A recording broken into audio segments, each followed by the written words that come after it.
Hello, this is Star Wars Delusions of Granular. I'm your host for this review episode, Steve, and just really quick, you know how we like to switch up the songs that we use in the beginning and end of each episode? Well, this time we're paying tribute to the now deceased keyboardist Keith Emerson. He was a huge key player, no pun intended, in the field of progressive rock. He's known for playing with The Nice in the late 60s, with Emerson, Lake and Palmer in the 70s and 90s, and a one-off reunion in 2010. And he also performed with related groups, Emerson, Lake and Powell, and Three in the 80s, both of which were very short-lived. So it was very sad learning the news of his death, and then even more shocking hearing the reports that it was a suicide, and apparently he was afraid of disappointing his fans, apparently due to some internet comments. Now, I'm not sure how much truth there is in this, or how severe the comments may have been, but, if you're criticizing someone online, try not to be too harsh. And like I said, Keith Emerson was a very great musician. He's got a lot of cool stuff worth listening to. Off the top of my head, like ELP songs like Tarkus, Carnival 9, to name a couple. So, yeah, farewell to Keith Emerson.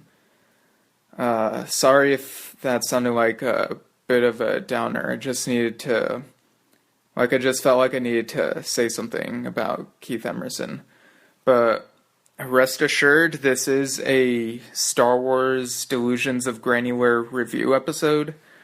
And this time we're talking about Knights of the Old Republic Volume 1, Commencement. Now, last time I reviewed something, it was Tales of the Jedi, like the first few arcs of that.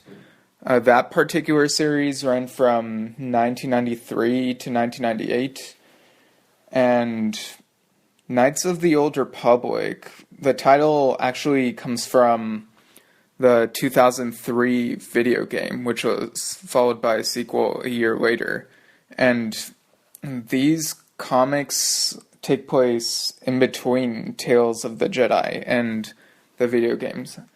So, right in here it says this takes place 3,964 years before the Battle of Yavin.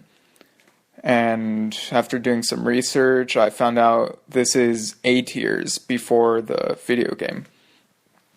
Now, this should be interesting for some listeners. Like, I know that some people might have played the games first and then read the comics. Kind of like how the original trilogy came out first and then people watched the prequels after that. So that's kind of like what this is like, except I'm starting with the prequel to the video game, I guess. I'm actually not sure if it eventually leads directly into the video game, but there are a couple of characters who actually appear in the video game. Now, I'm kind of ignorant about the stuff that happens in the video game. Like, I know the names of a few characters from it and what they look like. So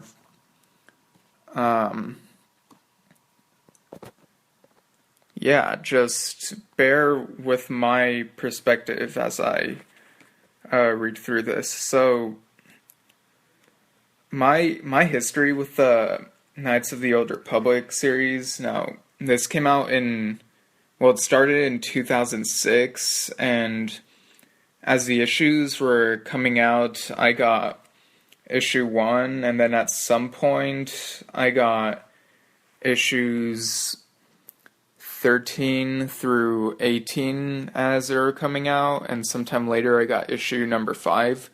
So I'd only read issue number 1, and for a while I didn't read further because there were these gaps, and I wanted to fill in those gaps in my collection later before going further.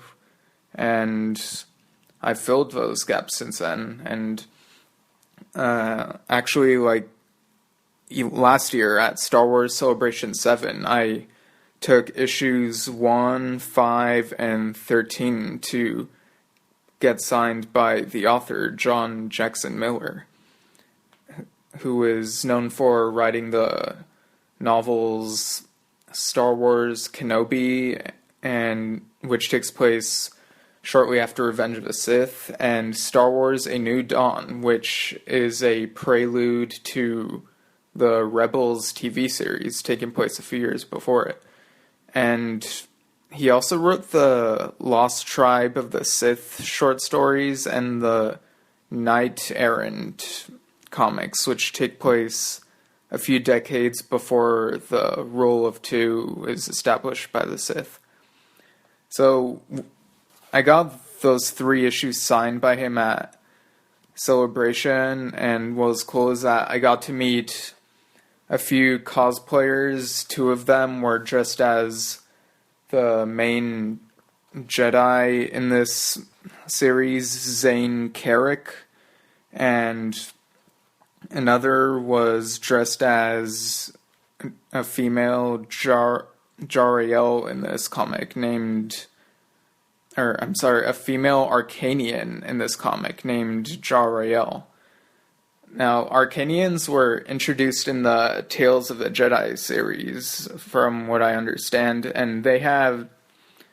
the art makes it look like they have no pupils, but in these comics they do have pupils. John Jackson Miller actually said on his website that he never really thought that Arcanians didn't have pupils when he looked at the art in Tales of the Jedi. He thought it was kind of like superhero comics where the eyes would look white, but you know that pupils are meant to be there and it's just an artistic choice. He's got all these cool production notes for every single one of the issues in the series, as well as pretty much all of the other Star Wars books he's written. The website is called Far Far Away Press. It's loaded with a lot of interesting information. I really enjoyed reading the production notes for each issue as I was reading them. So that's worth checking out. It's called farawaypress.com. Alright, so this first arc is pretty interesting. It's got a conspiracy in it. It's like a thriller, kind of like Ahsoka's arc at the end of season 5 of the Clone Wars. And I know I've spoken highly of a few of the new Marvel arcs, but after reading this, which started in Dark Horse Comics' 20th anniversary year in 2006, I'd say that I actually love this more than any of those Marvel arcs. So yeah, it's definitely worth reading. I guess I'll go ahead and talk about the story itself right now. So Volume 1, Commencement, it begins with this prologue called Crossroads. Now, what's interesting about this prologue is that it was published in this sort of, this 25-cent issue that came out between Knights of the Old Republic issues 2 and 3. And it was this issue that had this prologue as well as an introduction issue for the Star Wars Rebellion series, which takes place several months after A New Hope. So those number 0 issues are collected in the first volumes of their respective series, so that's very convenient. In this prologue, you see Zane Carrick undercover as someone trying to buy stolen goods, I think, from this guy called Griff. Now, Griff is a Snivian, which is a kind of furry snaggletooth creature. There's one of them in Mos Eisley in episode 4, I believe. And Griff is actually short for his full name, Marn Hyro Griff, but he's called Griff all throughout the series. So Zane reveals himself and tries to arrest Griff. Now, Zane is a Jedi Padawan at this point, and it looks like he might be around 20. And I wouldn't say he's like Jar Jar Binks clumsy, but every time he's close to succeeding at some things, he fails, and basically he's at the bottom of his class. Like, he's not completely terrible, but he could use a lot of improvement. So he's unable to catch Griff at this point, and what's interesting is he has a yellow lightsaber. I think other EU stories might have shown the yellow lightsaber before. Off the top of my head, I don't know who else has them, but it's, I don't know, I just think it's really cool. So, he bumps into this other Jedi who's nicknamed Squint, and Squint tells him that, like, he and other Jedi are trying to find other young Jedi to recruit for the Mandalorian Wars. Now, this is decades after the Sith Wars and Tales of a Jedi, apparently, and these Mandalorian Wars have been going on for, I believe, over a decade. So, Zane says that he's probably not good enough to join the war, and that the Jedi are more worried about the Sith, and Squint kind of looks down on the Jedi Council for worrying about the Sith. Now, in doing research on Squint, like just to find out what his full name is, I actually spoiled something for myself in regards to the video games. And again, the Knights of the Old Republic games are my 2 playlist. I just haven't had the time to play them yet. This is weird. I don't know whether or not I should reveal who he is in the Knights of the Old Republic game. I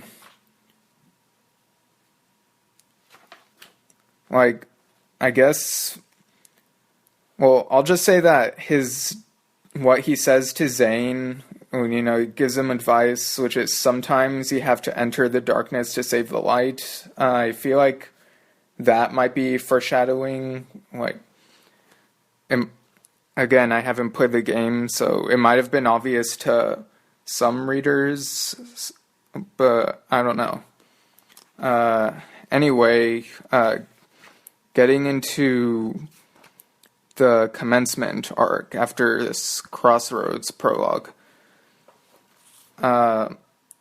So between Crossroads and Commencement, there's this training mission that takes place, and it's mentioned later on in Commencement. So what basically happens is that the Jedi Masters on this planet Terrace, it's a metropolis city planet, kind of like Coruscant, and these Jedi Masters sent these Padawans to this rogue moon, and they had these red environment suits that made them jump out of the ship and try to like walk across the moon without try to avoid the debris that whizzes by or whatever. And Zane was the last one to make it to the finish, so that gives you an idea of the type of Padawan he is. Again, not the top of his class, the exact opposite. And after that happens, like, at the beginning of Commencement, Zane tries to arrest Griff again, like when he goes to his garage, and again, he fails and ends up crashing through the window of this banquet that the Jedi are having. And there he has this friend, also a Jedi. His name is Shad Jelavan.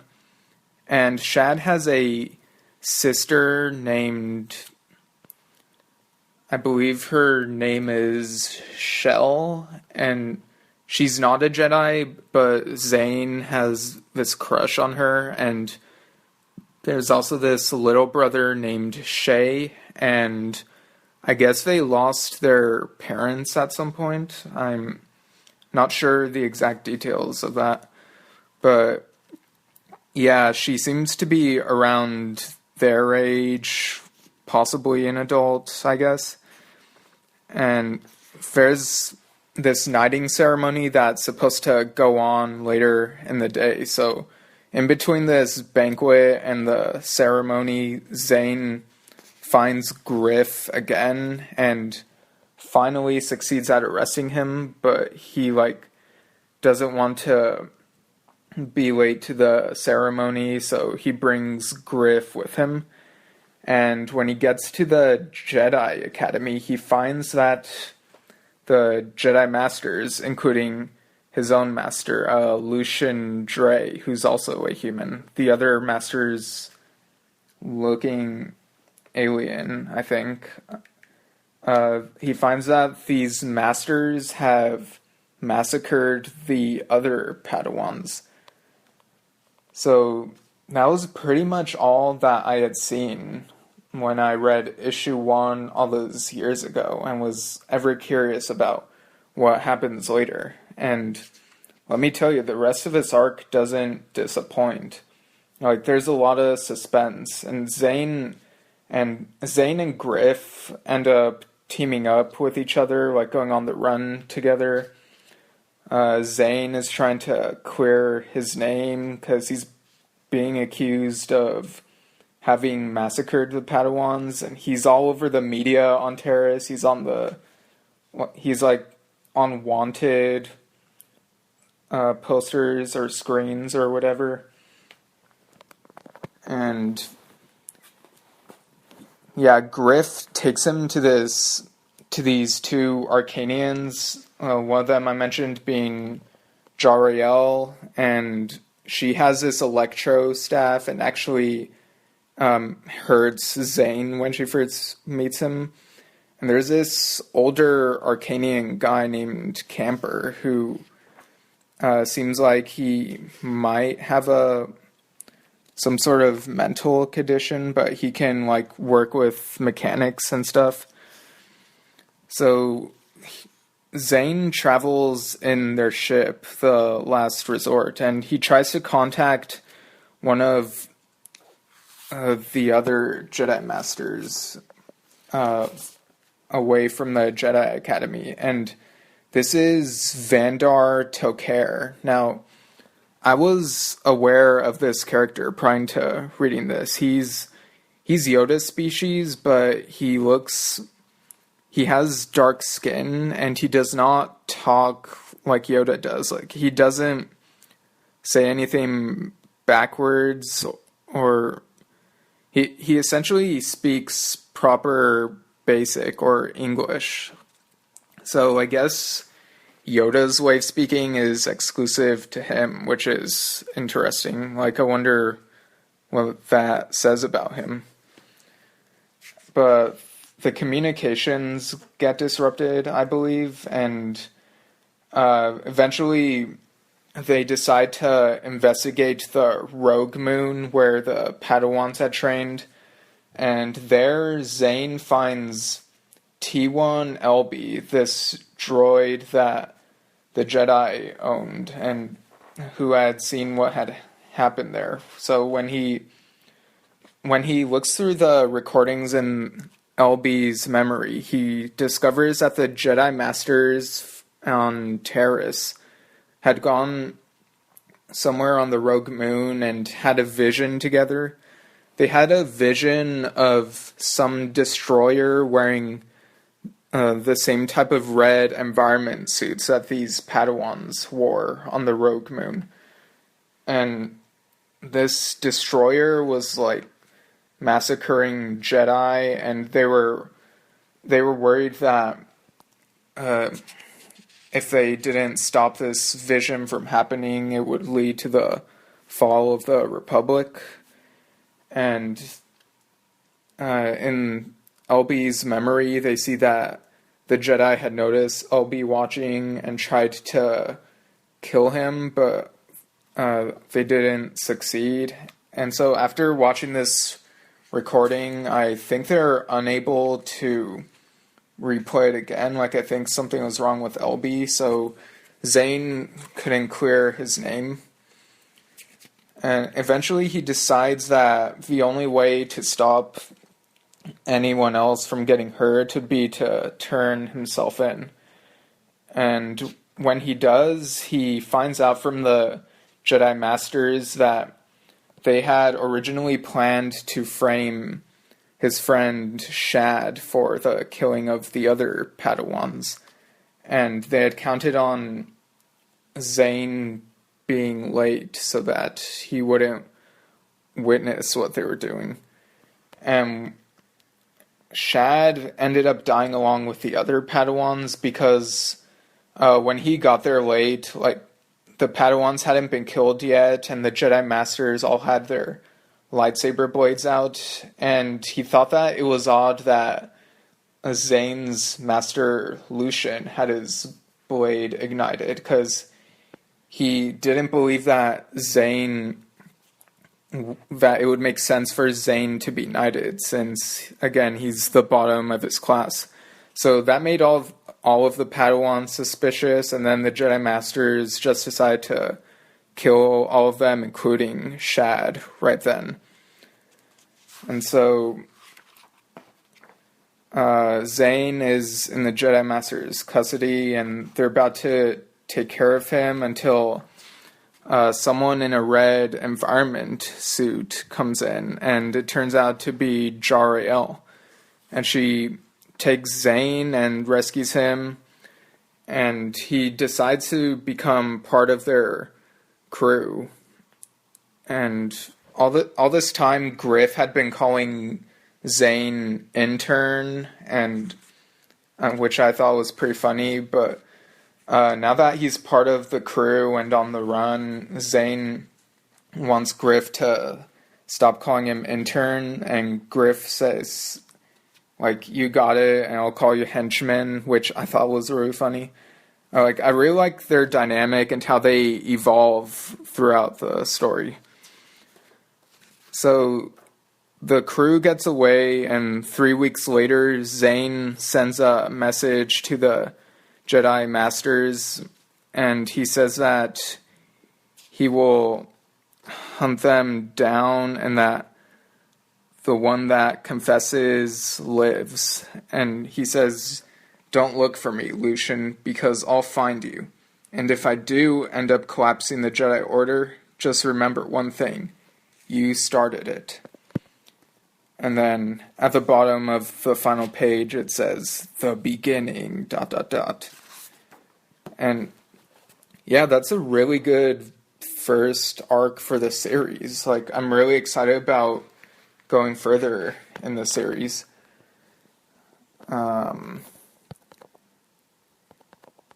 Yeah, it's just very immersive. You've got this time period with all new characters, well, except the ones from the video game, but mostly new characters, and they're not in the movies, so you're not really sure what'll happen to them, and it's a really good angle that the Marvel comics don't really have right now. And I know that lots of people are huge fans of this Old Republic era, and lots of people online talk about how there are signs that Lucasfilm is trying to canonize Old Republic era stuff.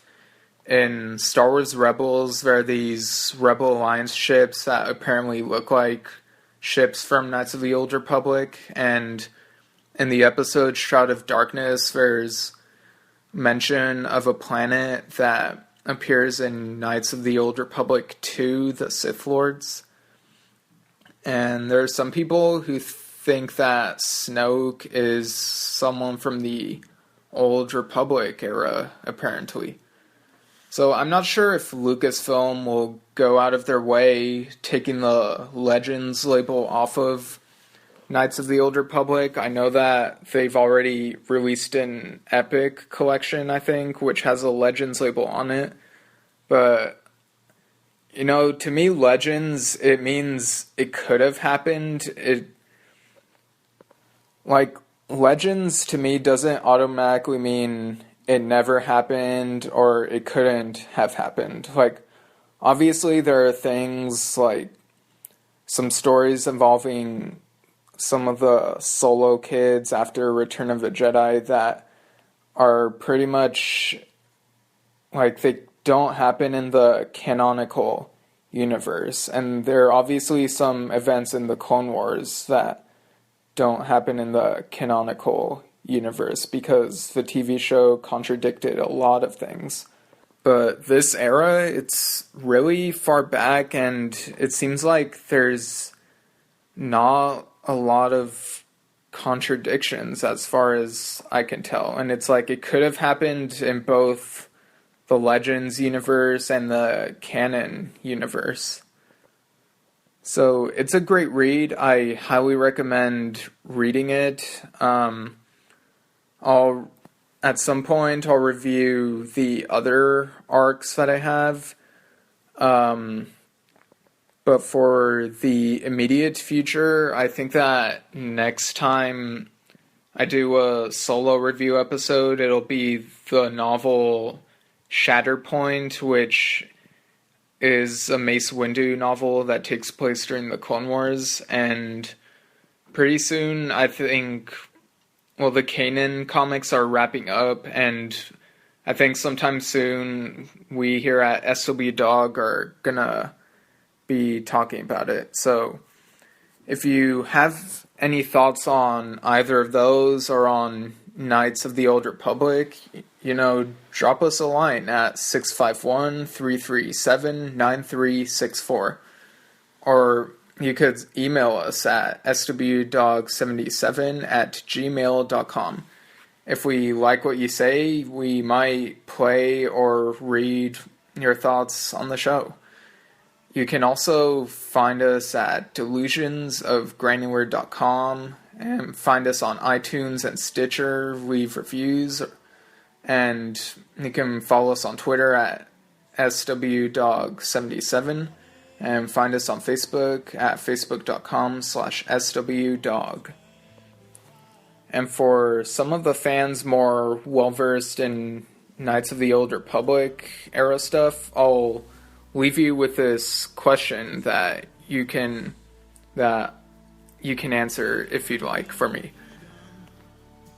Which is the better order to experience these stories? Video games first and then Knights of the Old Republic comics? Or the comics first and then the video games? Alright, if anyone can answer, I'd really like to hear your thoughts. Alright, so may the Force be with you, and stay granular. And also go check out anything that Keith Emerson played on. There are some really cool videos online of him sticking knives into keyboards. So check that out and check out all this other Star Wars stuff. Alright, have a good one. heaven